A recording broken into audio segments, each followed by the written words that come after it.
Banda maminto mbuya muri. Mbuya more naende. Jogeyana musaure uru. Kuturo mor. Erukamano. Asanteni sana. Kwanza nataka kuanza kuleta salamu. Nimetoka Mombasa. Na jana na leo tulikuwa na Rais Uhuru Kenyatta na viongozi wengine. Naleta salamu kutoka kwa Mheshimiwa Uhuru Kenyatta, mnapokea?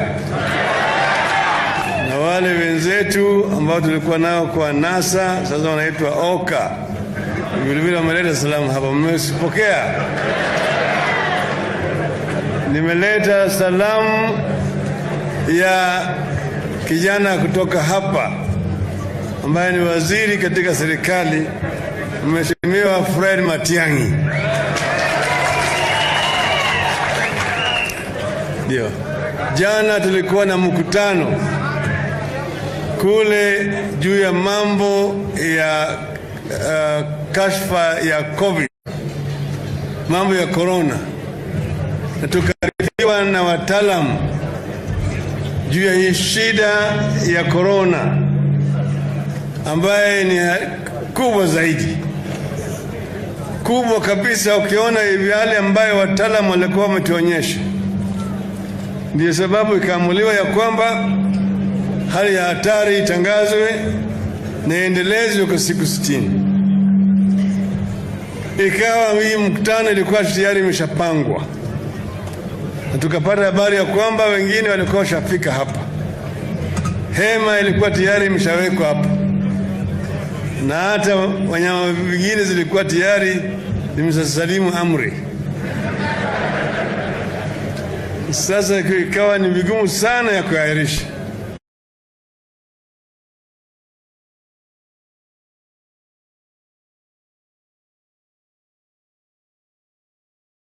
Tusiendelee na hii mkutano tena, lakini tunasema kesho. Hii juzi tulikuwa Nakuru, leo tulikuwa tuwe hapa Sikri, Nyanza, kesho tungekuwa Kakamega, wiki ijayo tungekuwa Mombasa, pwani yani na Garissa kaskazini mashariki, alafu baadaye tungekuja bonde la Ufa. Lakini kwa sababu ya ile hali ya hatari ya corona tumeahirisha. Sasa hii ndio itakuwa mwisho. Kakamega haitakuweko kesho, lakini tutarudi baadaye. Niko na maneno machache nataka kusema kwa kimombo. Juzi nilipokuwa Nakuru nilitoa azimio la umoja, the declaration of unity of the people of Kenya. And I want to begin today by stating that we come here with a message of unity, reconciliation, tolerance and hope. We said in Nakuru on Tuesday, and we will say it again here. We must cleanse our country of the spirit of anger and bitterness, the spirit of revenge and entitlement. We must continue on a path that reconciles, unites, calms, and stabilizes. Cannot work at the national level when it does not exist in the regions that make up our nation. And so we are here to make a start at home with the assurance that we intend to carry this to the national stage.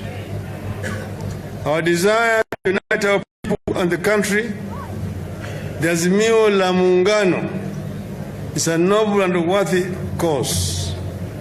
It deserves our support.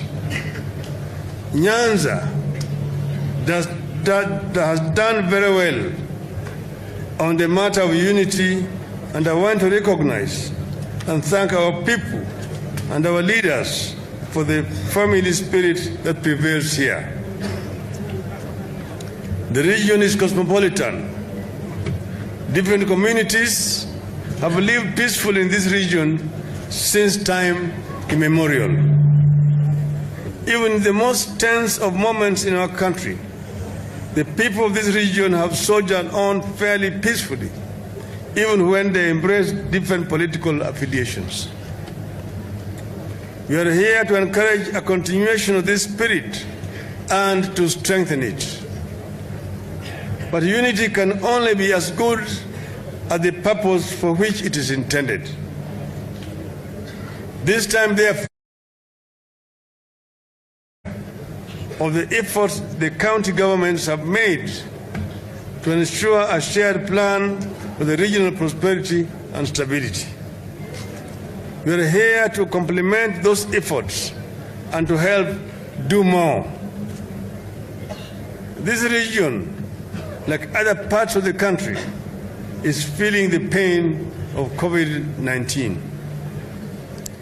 People lost loved ones, incomes, and jobs.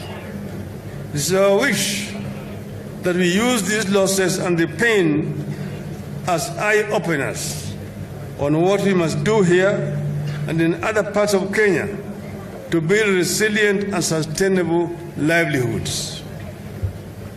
Nyanza, as a region, is endowed with diverse resources. We have cash crops like tea, coffee, tobacco, and sugarcane, minerals like gold, copper, and soapstones, livestock, fish, and an array of food crops. With adequate support, people should be farming on a commercial scale. So far, we have only scratched the surface with regard to production of food crops and cash crops. We need to focus on how to provide farmers with high-yielding seeds, help them with reclamation of the land, preservation of water sources, and all else they need to feed the emerging towns and the entire nation. Very little effort has gone into value addition and industrialization. There is no reason why coffee, tea, bananas, and vegetables from Kisii or Kuria cannot be processed here and marketed as refined produce of Kisii or Kuria.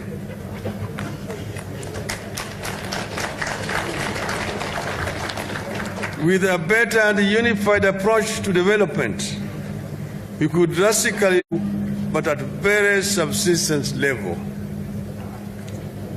The dream of investment in skills and rural transformation for local industrialization could easily begin here. We can do more to sufficiently organize the informal food markets where food is bought and sold. Mothers don't need to make do with the congested spaces as they do today. We need innovative ways to address tribulations of rural women and the girl child, including access to credit, healthcare, and education, which are among the many challenges they face. Empowering women is key to the well-being of individuals, families, and overall economic productivity. We can do more to help the farmers transport food from where surplus is to where it is in short supply. Sugarcane farming, which has long been the lifeline of this region, has to be addressed comprehensively and changed radically. As it is today, sugarcane farming impoverishes instead of empowering the farmers. This region remains deficient in infrastructure, especially with regard to access roads to farms and markets and access to reliable and affordable electricity. Our capacity for blue economy remains grossly underutilized. Lake Victoria has much more to offer than just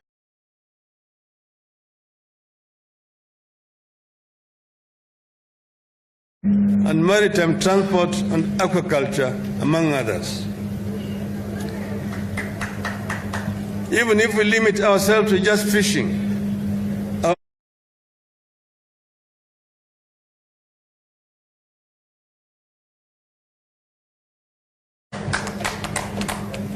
as a region, we need to explore innovative ways to support the creation and the growth of small and medium enterprises, particularly youth-owned businesses.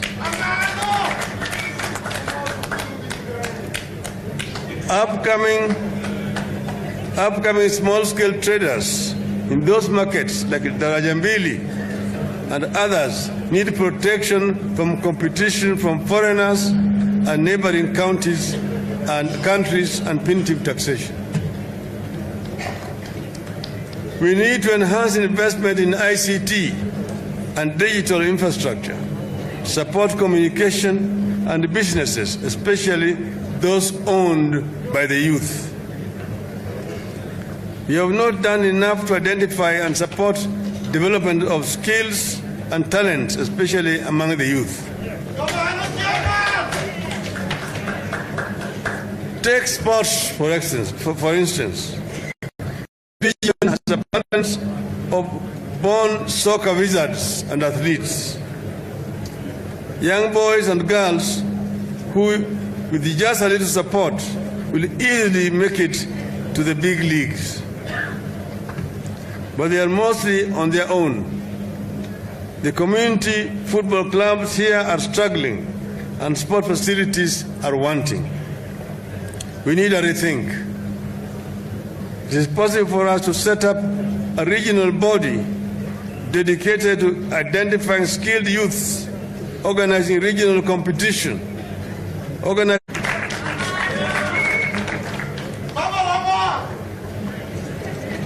Awinji.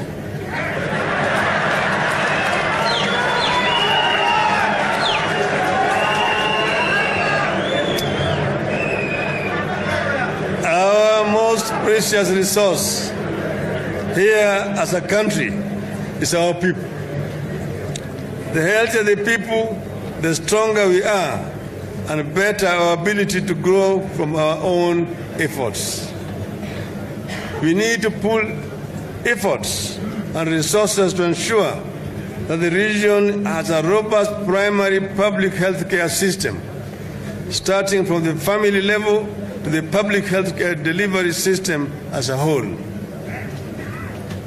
As a region that borders other countries, we are particularly vulnerable to policies of our neighbors.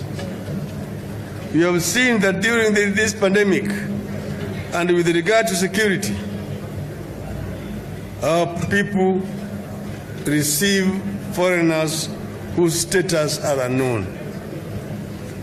We therefore need to invest in health and security infrastructure that can withstand attacks. We need to always put our heads together to ensure substantial increase in the number of medical institutions, medical staff, clinics and hospital beds, and access to a diverse choice of quality and healthy foods. Parents in this region, just like parents in the rest of the country, treasure the education of their children. We join them in this.